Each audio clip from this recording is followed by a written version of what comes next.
لڑکے کا اپنے ماں باپ کو عزت دینا، احترام دینا اس پر فرض عین ہے۔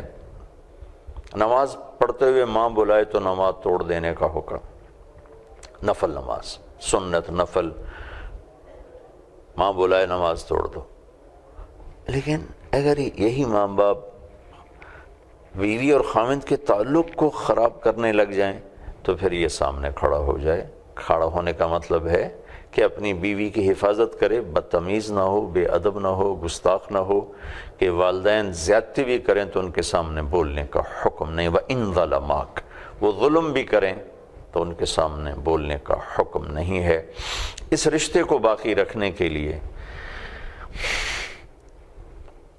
خاوند کو بھی مضبوطی سے کھڑا ہونا پڑے گا، بیوی کو بھی کھڑا ہونا پڑے گا، ماں باپ کو عزت دیں، رشتوں کو عزت دیں۔ بہت سے بچے بہنوں کی سن کر بیوی کی ٹھکائی شروع کر دیتے۔ چند دن پہلے ایک بچی میرے پاس آئی، وہاں سے میرا گاؤں ہے تلمبا میاں ملتان کے پاس، تو وہاڑی سے ایک بچی آئی کہ جو میرا خامند مجھے بہت مارتا ہے، بہنیں میری شکایتیں لگاتی ہیں، وہ مجھ سے آ کر پوچھتا بھی نہیں کہ مجھے یہ بات پہنچی ہے، بس آتے میری پٹائی شروع کر دیتا۔ تو یہ اس رشتے میں سکون باقی رہے، وہ آپس کے رویے اشد ضروری ہیں۔ خامند بیوی کو عزت دے، احترام دے، بیوی خامند کو عزت دے، احترام دے۔ خامند جب تھکا ہوا کام سے واپس آئے تو اس کو تانے طنز کے ساتھ اس کا استقبال نہ کرے۔ بیوی گھر میں تھکی، بچوں کی خدمت اور گھر کی دیکھ بھال، خامند کی ساری دیکھ بھال، اور اس کے بعد خامند تھوڑی سی بات پر اسے تانا دینا شروع کر دے تو یہ رشتے پھر باقی تو رہتے ہیں، چونکہ ہمارا مشرقی ہے معاشرہ، اس میں طلاق اللہ کا فضل ہے بہت کم ہے، لیکن رشتے کا حسن چلا جاتا ہے۔ کچھ خارجی عوامل ہیں جو میں ہر دفعہ دہرا رہا ہوں۔ لڑکے کے ماں باپ جنہیں ہم ساس سسر کہتے ہیں، لڑکی کے ماں باپ جو اس کی طرف سے ساس سسر ہیں، کچھ یہ دو عوامل بڑے زیادہ دخل انداز ہیں، اور ان دو میں بھی لڑکے کے ماں باپ بہت زیادہ اس رشتے کو نادانی میں خراب کر رہے ہیں، ان کی نیت خراب کرنے کی نہیں۔ کون اپنی اولاد کا گھر خراب کرنا چاہتا ہے؟ انہیں پتہ کوئی نہیں، وہ اچھا بنانے کے پیچھے خراب کر دیتے ہیں اور بہتر بنانے کے چکر میں بگاڑ دیتے ہیں، چونکہ حدود کا نہیں پتہ، پھر میرے نبی کی سیرت سامنے نہیں ہے۔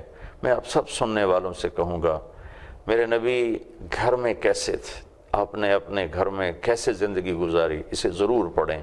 میں رات ہی ایک جگہ بیان میں کہہ رہا تھا کہ ہم اللہ کے محبوب کے معجزات بیان کرتے ہیں، چاند کے 2 ٹکڑے ہو گئے، انگلیوں سے پانی نکلا،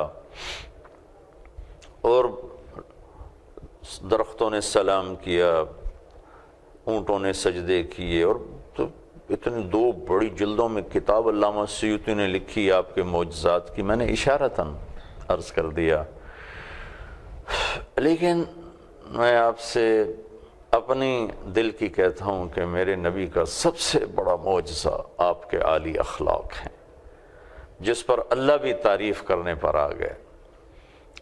میرے نبی نے نمازیں بھی بہت اعلیٰ پڑھیں، ہر کام بہت اعلیٰ کیا ہے، اور اللہ تعالیٰ نے آپ کو قرآن میں شاباش دی ہے، لیکن جو شاباش اللہ نے آپ کو اخلاق پہ دی ہے وہ کسی چیز پر نہیں دی۔ اِنَّكَ لَعَلَىٰ خُلُقٍ عَظِيمٍ، اے میرے محبوب، آپ کا رب آپ کو شاباش دیتا ہے کہ آپ کے اخلاق بہت عالی شان ہیں۔ تو یہ رشتہ دبا ہوا ہے، کہیں ماں کا پریشر ہے، کہیں لڑکے کے باپ کا پریشر ہے، کہیں بہنوں کا پریشر ہے کہ وہ بہنوں کے پریشر میں آ کر بیوی کے ساتھ بدتمیزی کر رہا ہے، ماں یا باپ کے پریشر میں آ کر، بھائی کے دباؤ میں آ کر۔ ابھی میں دبئی سے ایک بچی بہت زیادہ مجھ سے رابطے میں، پھر میرے نمبر بدل جاتے ہیں تو اب اس کے پاس میرا نمبر ہوگا ہی نہیں، پتہ نہیں اب کس حال میں ہے، تو وہ مجھے بتلا رہی تھی، رو بھی رہی تھی کہ میرا اور میرا خامند کا بہت اچھا تعلق ہے، لیکن وہ چھوٹا ہے، بھائیوں میں بھائی بڑے ہیں، اور بھائیوں نے ہم دونوں کو زندگی کو برباد کیا ہوا ہے اور ہماری زندگی کو خوار کیا ہوا ہے۔ کہیں ایسا ہوتا ہے بچی کی ماں اتنا دخل دیتی ہے زندگی میں کہ وہ بنانے کی بجائے بگاڑ کے رکھ دیتی. بچی کے رشتہ دار اتنا دخل دیتے ہیں. بعض اوقات بچیاں ایسی نادان بن جاتی ہیں کہ شادی کے بعد بھی میرا باپ، میری ماں، میری بہن، تیری حد تک ضرور ہے، لیکن اس کو اتنا داخل مت کرو کہ تیرے خامند کا رشتہ تجھ سے خراب ہو جائے. اللہ کے نبی نے سے ایک آدمی نے پوچھا کہ یا رسول اللہ، عورت پہ سب سے زیادہ حق کس کا ہے؟ تو آپ نے فرمایا اس کے خامند کا ہے. تو شادی کے بعد اس کا حق ہے اپنے ماں باپ، بہن بھائیوں کو عزت دینا، محبت دینا، یہ بچی کا حق ہے. لیکن اگر یہ ان کے تعلق کو خراب کرنے پر آ جائیں تو پھر اس کو سامنے کھڑا ہونا ہوگا ادب کے ساتھ، احترام کے ساتھ. آج کے اس مجلس میں یہ بتانا چاہتا تھا کہ خامند اور بیوی کا رشتہ یہ اللہ کی نشانیوں میں سے ایک نشانی ہے. من آیاتہ، تیرے رب کی بہت بڑی نشانی ہے، ان خلق لکم من انفسکم ازواجا لتسکنوا الیہا، کہ ہم نے تمہیں خامند اور بیوی کا رشتہ دیا تاکہ تمہیں سکون ملے. اب ان کے آپس میں کیا سکون کب آئے گا؟ جب خامند بیوی کے ساتھ اظہار محبت ہو.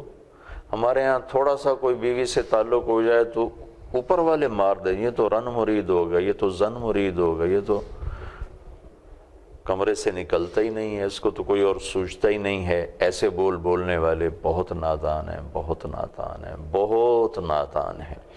بیوی کی ذمہ ہے کہ خامند کو عزت دے، احترام کرے، اس کے لیے کوئی ایسی بات نہ کرے جو اس کے مزاج کے خلاف ہو، دل شکنی ہو، عزت نفس مجروح ہو.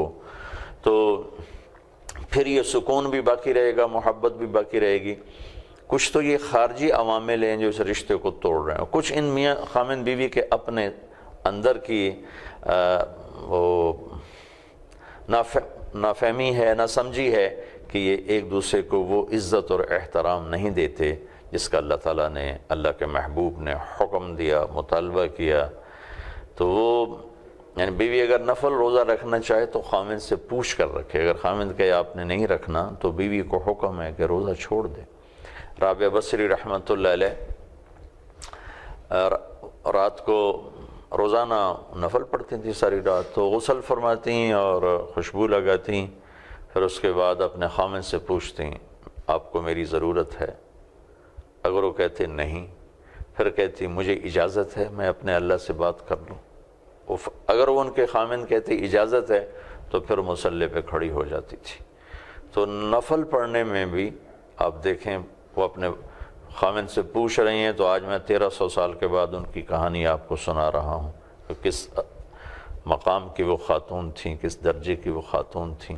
ایسی اللہ کے محبوب نے مردوں سے کہا کہ بہترین خامند وہ ہے جو بیوی کے ساتھ، بہترین مسلمان وہ ہے اور بہترین انسان وہ ہے جو بیوی کے ساتھ اچھا سلوک کرے. پھر آپ نے اضافہ کر کے فرمایا اور میرا تم سب میں سے سب سے اعلیٰ سلوک ہے اپنی بیویوں کے ساتھ. تو اس پر آپ غور فرمائیں. ان آیات کو سورہ روم میں پڑھیں. یہ سورہ روم کی آیات میں نے آپ کے سامنے پیش کی ہیں. اللہ تعالیٰ کی نشانیاں، ہمارا مٹی سے بننا، اللہ تعالیٰ کی نشانیاں، زمین آسمان کا بننا اور زبانوں کا الگ ہونا، رنگ روپ الگ ہونا، اللہ کی نشانیاں، نیند کا آنا، بیدار ہونا، اللہ کی نشانیاں، بارش، آسمان، زمین، چاند، تارے، سورج، سیارے، اور اللہ کی بہت بڑی نشانیوں میں سے ایک نشانی خامند اور بیوی کا تعلق. تو میں جو بھی میری بات سن رہے ہیں، جو مرد ہیں، اپنی بیویوں کو محبت دیں، اظہار محبت کریں، خامند بیوی کے لیے، بیوی خامند کے لیے، یہ ضروری ہے. ایک صحابی بیٹھے تھے اللہ کے محبوب کی خدمت میں، ایک اور دوسرے صحابی گزرے تو انہوں نے عرض کی یا رسول اللہ یہ جو آدمی جا رہا ہے مجھے اس سے محبت ہے. تو آپ نے ارشاد فرمایا تو انہیں اسے بتایا کہ جی بتایا. تو انہیں کہا اٹھو اور جاؤ اس سے کہو انی احبک، اسے جا کر کہو کہ میں تم سے پیار کرتا ہوں. یہ چیز بتلاتی ہے کہ اظہار ضروری ہے.